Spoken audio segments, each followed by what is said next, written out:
Tapos hoy, hala, ba't gising pa si manager? So, si ako naman, baka mali ako, nag-reply pa ako sa comment, tas power trip. So, nung nahanap nila yung IG, nahanap nila yung FB, ganyan. Kinlik ko gamit yung, syempre ako naman sino nga ba siya? So, pag-click ko guys, nakablock na ako sa IG niya, nakablock din ako sa Facebook. So, okay, di siya power trip. Account niya talaga yung ginamit niya, siya talaga to. Kasi bakit buong platforms, lahat ng social media, ba-block mo ako para di kita makita. Pero sa TikTok, nandyan ka. Tapos, sa mga nagsasabi po na nag-private siya kasi nag-rebut ako, private na talaga siya nung pinost niya yung comment niya. Huwag niyo na siyang abagin because of that. I don't think natakot siya or whatnot. Pagka-click ko, so nakita ko na yung comment. Pagka-click ko nung account niya, kasi nga, troll account ba to? Dami account? Kasi kung dami lang, alam nyo guys, di na para patulan pag-aksaya ng oras. Pagka-click ko, totoong account, private nga lang. Tas di ba naka-profile video pa si Miss Ma'am. So sabi ko, mukha naman siyang may pinag-aralan, mukha naman siyang brainy, maganda naman siya, bakit niya yun nasabi? Kaya lang ako na may konting pitik that night. Siguro gabi ito. Yung gabi na yun ay kaiba lang yung sabi sa akin ng Mercury retrograde. Kaya lang ako pumalag. Pero ayun, ama ng mga sis, huwag nyo na siyang, Diyos ko, yung comment thread, alam nyo ba, nagde-delete din ako pag sobrang harsh nung comment or parang medyo, may mga comment na sana hindi ka nabuhay. Yung mga ganon, natatakot na rin ako. Kaya, so guys, tama na. Winner yung... Ay, isa pa yan, di ba? Nasa mapagpatul-ira nga ata talaga ako mga sis. Mali na to. Yung may nag-chat sa akin na scammer. So ako naman, pinatulan ko, sinendan ko ng piso sa Gcash, sinabihan ko kung bumili ng kausap. Ano ba to? Parang hindi na talaga ako to, sis. Ibang klaseng character development na to. Natututo na siyang mag-talk back. Dati oo lang siya ng oo, di ba? Yun lang. Wag na kayo mag-away-away. Iba ang effect. Oo, feeling ko na solar eclipse ata ako eh. Nasa flight ba ako nun? Tsaka nung video ko yun, sabi pa sa akin, may nagsabi na naman ngayon lang sa comment na basa ko. Alam niyo, matutulog na kayo, nagkakaroon pa kayo ng notification sa TikTok. Ano yun? Bida-bida ka kasi kaya ka nasabihan ng ganyan.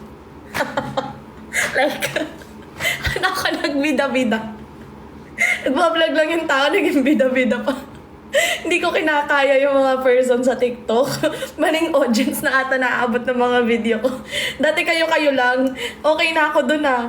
Tapos may isa pa nagsabi, itali mo yung kamay mo ang likod. Gagawin ko. Ganito na talaga ako. Parang okay, itali natin siya. Pag nagsasalita ako, nag-explain ako, di ba gumagalaw talaga yung kamay ko. May isa pa nagsabi, upo ka lang dyan sa gitna kasi naghahanap ka ng lalaki. Alam ko yung mga galawan mo. Like, pre, nakita mo na pa yung boyfriend ko? Ba't pa ako Uy, Diyos ko! Nakakaloka. Minsan talaga, yung social media, kung gusto mo talaga dito, kailangan talaga medyo strong yung personality mo, no? Hindi ako yun. So, parang, pag nakakita ko, wala na sinasabi nito. Tapos, Diyos ko, ang dami pa. Pero, grabe, slay talaga doon kay sister. Shout out sa kanya na nagsabi dun sa comment section. Di ko alam if mahahanap nyo pa. Ang likot na naman ang kamay ko. Sabi niya, yung word na yon is not an adjective. Noun talaga siya. So parang tayo dito? Tawag doon? Speech lessons, mga sis. Update na natin yung mga adjective na ginagamit natin pang asar sa iba. Kasi yun nga, hindi na siya, sobrang outdated mga auntie para gamitin yun.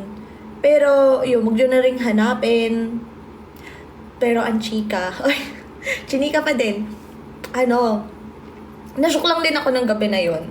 Kasi dati pala po siyang FA. According sa mga source, credible sources na merong mga screenshots at resibo, si Miss Ma'am pala ay dating flight attendant ng yung swivel chair mo. From IKEA po to. IKEA, kung paano nyo man po bigkasin. And then, bilis ma-distract, nag-explain agad. Ayan siya. Bilhan nyo lang etong kanyang armrest na bibili din doon. May black color siya and itong color na ito. Ayan. Ano nga ba sinasabi ko yun? Dati siyang FA ng Qatar. So, sobrang ironic na, alam niyo yun, pasahero lang naman ako doon sa eroplano. You're welcome! Sobrang ironic, pasahero lang naman ako sa eroplano. Wala naman ako, absolutely no intention to say, gandang-ganda ako sa sarili ko dito. Kasi alam ko naman, napatulog na ako mga sis. Like ngayon. So, nag-video lang ako na, oh my God, wala akong katabi. Hindi ako. Kasi, syempre, guys, pag nabubook kayo ng flight, meron talagang seat selection, diba? Pero extra money din siya. So, ako naman that time, last minute ko na binook yung flight na yun papuntang Bali.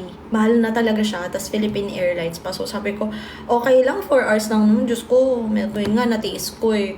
So, parang, wag na mag-seat selection. Tapos nagulat ako, mga sa gitna ako pinaupo, yung seat assigned ko, and then wala akong katabi, tapos gabi yun, edi, sobrang tuwa siya, ginawa niya ng content, o ayun.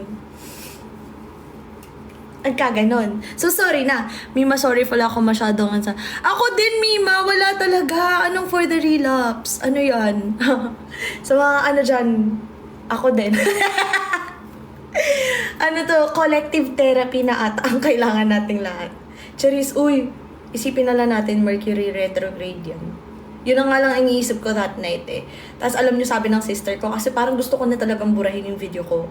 Sabi ng sister ko, hayaan mo, kasi, yun nga, very Gen Z nga kasi itong bunso namin. Sabi niya, sobrang outdated na nga kasi ng ganong behavior. So, yun lang. Let's come for the behavior, wag sa tao. Tapos po, sa mga nagko-comment naman doon na, maganda ka naman. Guys, hindi talaga yun yung point. Alam ko talaga hindi ako maganda. So, okay lang. Huwag yun ako i-comfort. Charis. Tapos malayo, kasi, uy, ang dami na nang magagalit. Isa pa guys ha, yung ginagawa niyong katawa-tawa sa comments, napansin ko din. Pag sinasabi niyo yung, name ni Jake Cyrus at saka ni Charis, isa pala siyang tao, sorry. Si Jake Cyrus, which is also, hi, Mimatin! Si Jake Cyrus, which is also Charis Pempenko. Anong nakakatawa? Diba? Sasabihin, kamukha ka ni Charis, ha ha ha. What's so funny? Well, thank you. Na parang feeling ko sobrang generic na ng face ko, dami kong kamukha. Pero ba't may tawa sa dulo? Anong problema niyo? Hi po, watching from Coron, Palawan. Hello, Miss Nikki, Mimatin. Hi, Ken. Yan lang, ang weird ng mga tao sa internet. Hello! Uy, hello! Hello! Nakikita ko po kayo.